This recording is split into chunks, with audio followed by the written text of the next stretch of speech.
সময় টিভির মালিকের উপরে চাপ সৃষ্টির একটা খবর সামনে এসেছে আমাদের। এই বৈষম্য বিরোধী ছাত্র আন্দোলনের একজন খুবই গুরুত্বপূর্ণ নেতা যারা হাসনাত আবদুল্লাহর নাম তার সাথে জড়িয়েছে এবং যা যা ঘটেছে এটা অত্যন্ত ন্যাক্কারজনক। আমি যারা হাসনাত আবদুল্লাহর বক্তব্য নিয়ে কথা বলতে চাই। আসলে ওখানে কি ঘটেছে আমরা এর মধ্যে জেনে গেছি এবং এর অনেকগুলো ডাইমেনশন আছে। প্রথম ডাইমেনশনটা একটু বলে নেই, সেটা হলো আমাদের দেশের মিডিয়া এটা নিয়ে কোনো নিউজ করেনি, which is very surprising। একটা মিডিয়ার ওপরে যে ধরনের ঘটনা ঘটেছে, সাংবাদিকদের চাকরিচ্যুতির কথা এসছে, সেটা এই দেশের কোনো মিডিয়া পাবলিশ করেনি। আমাদের দেশের মিডিয়া এখনো মানে সিদ্ধান্তহীনতা বা আমরা এভাবে বলবো আত্মবিশ্বাসহীনতায় ভুগছে বা সাহসের অভাবে ভুগছে। আমরা সরকারের দিক থেকে কোনো রকম কোনো চাপ কারো উপরে আছে বলে জানি না, এবং আমি জেনে বলছি এটা যে সরকার চায় মিডিয়াগুলো স্বতঃস্ফূর্তভাবে একদম খোলাখুলি কাজ করুক, কিন্তু না, আমরা জনাব হাসনাত আবদুল্লাহ এবং সময় টিভিকে নিয়ে যে কেন্দ্র করে যে ঘটনা ঘটেছে এটা আমি ফেসবুকে প্রচুর আলোচনা দেখেছি, অ্যান্ড আই ওয়াজ ওয়েটিং যে এটা কোনো মেইন স্ট্রিম মিডিয়াতে আসবে, সো এটার অথেন্টিসিটি নিয়ে আমার আর সন্দেহ থাকবে না এবং তখন আমি কথা বলবো, কিন্তু আমি দেখলাম এটা হলো না। সাম্প্রতিক সময়ে আমার হাতে যেটা আসলো, বাংলা আউটলুক একটা নিউজ, আসলে এরকম তারা অন্য সূত্র থেকে নিয়ে করেছে, বিনিয়োগ বিষয়ক ম্যাগাজিন ব্যারন্স, এবং এখানে এএফপি রেফারেন্স আছে। তারপর যেহেতু এটা আছে সেই কারণেই আমি এটা নিয়ে কথা বলতে চাইলাম। আমাদের দেশের মিডিয়া এখনো কিসের ভয়ে আছে তাদের আসলে বলা দরকার। এটা যদি সরকার না হয়, তারা কি ছাত্রদেরকে যারা মুভমেন্টের নেতৃত্ব দিয়েছেন তাদেরকে ভয় পাচ্ছেন? আমি এটা একটু জানতে চাই, এটা একটু বুঝতে চাই, কারণ একটা ভয়ের ব্যাপার আছে বলে জনাব হাসনাত আবদুল্লাহ প্রমাণও করেছেন। আমি এভাবে বলবো। আমি জনাব হাসনাত আবদুল্লাহর কথা পরে আসছি, তার আগে ওইখানে যারা যারা আছেন তারা কি বলছেন সেটা একটু শুনি। বেশ কয়েকজনকে চাকরিচ্যুতি করা হয়েছে। ব্যবস্থাপনা পরিচালক এই বিষয়ে কোনো মন্তব্য করতে রাজি হন নাই। সাংবাদিক ওমর ফারুক সময় টিভির একজন সিনিয়র এডিটর ছিলেন, তিনি বলেন 5 জনের মধ্যে তিনি ছিলেন, কারণ ছাড়াই বরখাস্তের চিঠি পেয়েছেন তিনি। ফারুক এএফপিকে বলেন, টেলিভিশন কর্তৃপক্ষ আমাদের কয়েকজনকে স্টেশনের বৃহত্তর ভালোর জন্য পদত্যাগ করার জন্য অনুরোধ করেছিল। আমরা সিদ্ধান্তের জন্য একটি ব্যাখ্যা চেয়েছিলাম, কিন্তু কর্তৃপক্ষ কোনো কিছু দিতে অস্বীকার করে। এদিকে সময় টিভি থেকে ছাঁটাই হওয়া আউটপুট এডিটর আরিফুল সাজ্জাদ এই প্রসঙ্গে সামাজিক যোগাযোগ মাধ্যম ফেসবুকে লিখেছেন, কর্তৃপক্ষ জানিয়েছে বৈষম্য বিরোধী ছাত্র আন্দোলনের শীর্ষস্থানীয় এক নেতা তাদের হুমকি দিয়েছে সময়ের 10 কর্মীকে চাকরিচ্যুত করতে হবে, না হলে তারা বাঁচতে পারবে না। তিনি আরো লেখেন, সিএ প্রেসউইং সহ অনেকের সাথে কথা বলেছেন, তারা আশ্বস্ত করেছেন কোনো বিবেচনাতে এই ধরনের কর্মকাণ্ড সমর্থনযোগ্য নয়। আমরা বিনিয়োগকারীদের সেটা জানাই।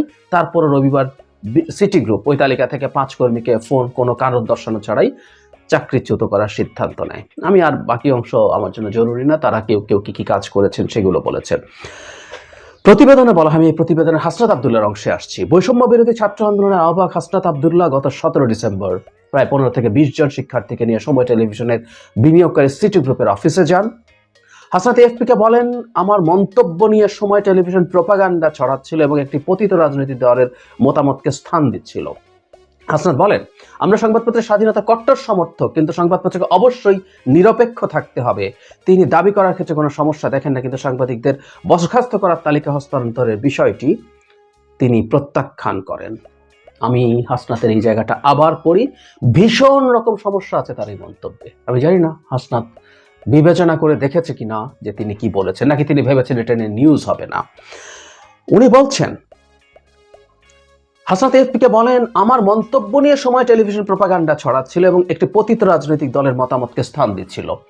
মানে উনি ওনার ওখানে যাওয়া জাস্টিফাই করছেন। তার মানে যদি কেউ কাউকে কারো বিরুদ্ধে প্রোপাগান্ডা ছড়ায়, আপনার যদি হ্যাডাম থাকে, আপনি দলবল নিয়ে গিয়ে সেখানে চাপ দেবেন। এই তো হাসনাত আসলে সিম্পলি তাই দেখাতে গেছেন। হাসনাত বলেন, আমরা সংবাদপত্রের স্বাধীনতার কট্টর সমর্থক, কিন্তু সংবাদপত্রকে অবশ্যই নিরপেক্ষ থাকতে হবে। না, সংবাদপত্রকে নিরপেক্ষ থাকতে হবে না, এটা একেবারে ভুল ধারণা হাসনাত। স্নেহের হাসনাত, আমি এদের সবাইকে আমি খুবই পছন্দ করি এবং শ্রদ্ধা করি। আমি এই কথাটা বলছি, এই ছাত্ররা ওই সময় জীবনের ঝুঁকি নিয়ে রাস্তায় ছিল, তো আমি তারা আমার বয়সে অনেক ছোট হলো, আমি ওদেরকে শ্রদ্ধা করি। তো হাসনাতকে যেটা বলতে চাই, সংবাদপত্র নিরপেক্ষ থাকতে হবে না, এটা একেবারে ভুল পারসেপশন। সংবাদপত্র ডিসইনফরমেশন মিসইনফরমেশন ছড়াবে না, এটা শিওর, এটা অপরাধ। মিসইনফরমেশন আমরা ছাড় দিতে পারি, কিন্তু ডিসইনফরমেশন সংবাদপত্র ছড়াবে না। কিন্তু সংবাদপত্রকে নিরপেক্ষ হতে হবে না, সংবাদপত্র তার একটা এডিটোরিয়াল স্ট্যান্স রাখতে পারে, সম্ভব, এটা অসম্ভবের কিছু না। সে কার পক্ষে কথা বলবে? হ্যাঁ, আওয়ামী লীগের পক্ষে কথা বলবে কিনা, কিভাবে বলবে, সেটা নিয়ে আমরা একটা প্রশ্ন করছি, হুইচ ইজ ভ্যালিড। আমি একটা আইডিয়াল সিচুয়েশনের কথা বলছি। একটা গণতান্ত্রিক পরিবেশে একটা সংবাদপত্র একটা নির্দিষ্ট রাজনৈতিক মতাদর্শ ধারণ করতে পারে।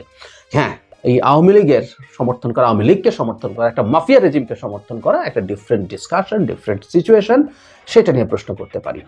কিন্তু তারপর তিনি বলছেন, তাই তিনি দাবি করার ক্ষেত্রে কোনো সমস্যা দেখেন না, মানে উনি দাবিও করতে পারেন, আর সাংবাদিকদের পদচ্যুতির ব্যাপারে কোনো কথা নেই। মানে আমরা একটা জিনিস খেয়াল করছি যে আমার বিরুদ্ধে কেউ যদি কথা বলে, আমার কারো কিছু যদি আমার পছন্দ না হয়, মিথ্যা প্রোপাগান্ডা জনাব হাসনাত আব্দুল্লাহ বলছেন, কে এটা ডিটারমাইন করবে, কে এটা নিয়ে কথা বলবে, কে এটা ঠিকঠাক করবে? মানে আমি যে কেউকে বলে দিলাম আপনি আমাকে নিয়ে মিথ্যা কথা বলছেন, আপনি আমাকে নিয়ে মানে অবমাননাকর মন্তব্য করছেন। মানে একটা আধুনিক রাষ্ট্র ব্যবস্থা মানেটা কি? একটা সালিশি থাকে। এই জন্য স্টেটের প্রয়োজন আসলে মূলত সেই জায়গায় সে আসলে একটা সালিশ, বিবাদমান পক্ষ থাকে, একে অপরের বিরুদ্ধে নানান রকম সংকট থাকে, তখন সে সালিশ করে, সে দুজনের মধ্যে বিবেচনা করে, বিচার করে একটা সিদ্ধান্ত জানায়। এজন্যই রাষ্ট্রের প্রয়োজন। আর না হলে এটা মগের মুলুক কিংবা মবের মুলুক, ইদানিং বলা হয় না, আমি মগের মুলুক খুব বলতাম আওয়ামী লীগের, আর এখন ছোট মাঝারি বড় বিভিন্ন রকম মবের মুলুক তৈরি হচ্ছে। এগুলো খুব ভয়ঙ্কর কথা।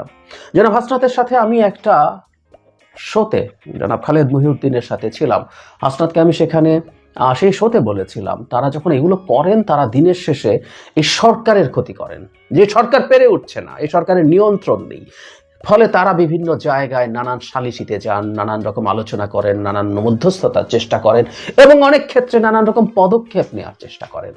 ওনার তো কোনো অথরিটি নেই, ওনার কোনো রকম কোনো অথরিটি নেই, বরং জনাব হাসনাতের যথেষ্ট যোগাযোগে সরকারের সাথে আছে, তার বন্ধুরা সরকারের উপদেষ্টা আছেন, এমনকি যে টিভি চ্যানেল, যে মন্ত্রণালয়ের অধীন, সেটার নেতৃত্ব তাদের বন্ধুরা, যারা রাজপথে তাদের সহযাত্রী ছিলেন।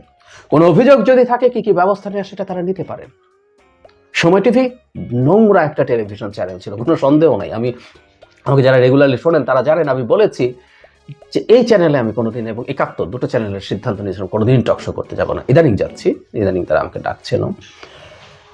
কিন্তু সময় টিভিতেও যদি এই ধরনের সমস্যা থাকে, যদি সমস্যা আছে, আসলে আমি এটাও মনে করি যে সময় টিভিতে পতিত আওয়ামী লীগের লোকজন আছে, এবং যারা তাদের কোনো না কোনো ফর্মে এজেন্ডা বাস্তবায়ন করতে চেষ্টা করবে, এটাও আমি অস্বীকার করি না। কিন্তু যেটা জরুরি কথা, সেটাকে কিভাবে আমরা ডিল করব, সেটার একটা অ্যাডমিনিস্ট্রেটিভ এবং একটা সরকারি পলিসি তৈরি করতে হবে, করার মাধ্যমে সেটা জনাব হাসনাত আব্দুল্লাহ এটা করতে পারেন না। এবং প্রায় বলছি, এটা শুধু দেশের অভ্যন্তরে না, দেশের অভ্যন্তরে তো বাজে মেসেজ যাই। আমি অনেককেই ইদানিং এসব আলাপ করতে শুনছি যে তারা এগুলো কি করছেন, তাদের প্রতি মানুষের যে শ্রদ্ধা ছিল সেটা কোনো না কোনো ফর্মে তারা হারানোর ঝুঁকি তৈরি করছেন। এটা উচিত হবে না। আমাদের জাতির এই এত বড় বীর, এত বড় কাজ করাদের এই জায়গায় চলে যাওয়া খুবই মর্মান্তিক হবে। কিন্তু হতে পারে আমরা সবসময় যেন মনে রাখি, আমি একটা ভিডিও করেছিলাম এটা নিয়ে, মুক্তিযুদ্ধের পর আবার তোরা মানুষ হ বলে সিনেমা তৈরি করতে হয়েছিল খানাতাকে, মুক্তিযোদ্ধারা যখন বিভিন্ন রকম অনিয়মের সাথে জড়িয়ে পড়ছে। আমি হাসনাত কোনো অনিয়ম করতে গেছেন, আমি সেই আলোচনায়ও যাচ্ছি না, আমি বলছি না, আমি আশা করি আমাকে ভুল বুঝবেন না যে এটা অনিয়মের জন্য গেছেন, কিন্তু নিয়মটাও এভাবে পালন করা যাবে না, এটা সবচেয়ে জরুরি কথা। আমরা একটা গণতান্ত্রিক স্টেট চাই, আমরা শেখ হাসিনার বাংলাদেশ চাই না, যেখানে এরকম গায়ের জোরে হ্যাডাম দেখিয়ে আমি অমুক আমি তমুক হয়ে যে কোনো কিছু করে ফেলতে পারি, সেটা চাই না। আমরা একটা আইনের দেশ চাই, এবং 4 মাস পার হয়ে গেছে, সুতরাং প্রশাসন কাজ করছে না, ওটা হচ্ছে না, সেটা হচ্ছে না, তাই আমাদেরকে করতে হচ্ছে, এই কথাগুলো বলারও কোনো সুযোগ নাই। আমি এই কাজগুলোর জন্য তারা একটা ব্যবস্থা, একটা সিস্টেম ঠিক করুন। আর তাদের একটা জিনিস মনে রাখা দরকার যে কেউ না কেউ যদি তাদেরকে মোটিভেট করে কোনো কিছু করানোর চেষ্টা করে, যেহেতু এখন বিভিন্ন জায়গায় সমন্বয় পরিচয় দিলেই অনেক কিছু করা যায়, এটা আমরা জেনে বলছি, আমরা এই সমাজে বাস করি, দেশে বাস করি, আমাদের মিডিয়াগুলো এখনো কথা বলতে শুরু করে নাই। তাদের সতর্ক হওয়া দরকার। তারা রাজনৈতিক দল তৈরি করতে যাচ্ছেন, সেই রাজনৈতিক দল যাতে বিতর্কের ঊর্ধ্বে থাকে, এবং রাজনৈতিক দল তৈরি না করলেও আমাদের এই অসাধারণ, এই মাটির অসাধারণ এই সন্তানরা শেষ পর্যন্ত বিতর্কের মধ্যে থেকে মানুষের দ্বারা ধিকৃত হবেন, এর চেয়ে মর্মান্তিক কিছু হতে পারে না। এবং আমি সরকারের কাছে আহ্বান জানাই, এই ধরনের পদক্ষেপ ঠেকানোর জন্য সরকার কঠোরভাবে পদক্ষেপ নেবেন। সরকারের দেখা উচিত না কে কি করছেন, কার সাথে করছেন। অন্যায় যদি করা হয়ে থাকে সেটার জন্য কেস করবেন। কেউ যদি অভিযুক্ত হন, সময় টিভি যদি সিরিয়াস কোনো কারণে অভিযুক্ত হয়, তার সাথে আইনিভাবে, আইনের চৌহদ্দির মধ্যে, সংবিধানের চৌহদ্দির মধ্যে আচরণ করা হচ্ছে কিনা সেটা নিশ্চিত করতে হবে। দুদিন আগে একজন ব্যক্তির গলায়, আমি তাকে মুক্তিযোদ্ধা বলি না, কারণ জুতার মালা যদি সাধারণ মানুষের গলা দেওয়া যায়, মুক্তিযোদ্ধার গলায়ও দেওয়া যাবে যদি এটাকে আমরা সহি মনে করি, কিন্তু আমরা এটাকে সহি মনে করি না। কোনো মানুষ আরেকজন মানুষের গলায় জুতার মালা দিতে পারে না। আমাদের দাবি একটা খুব সিম্পল দাবি ছিল, কারণ আমি কোনো অভিযোগ আছে, কোনো অন্যায় তিনি করেছেন, যদি সেটা হয় সেটার আইনগত ব্যবস্থা হবে। মবের মুল্লুক নিশ্চিত করা যাবে না।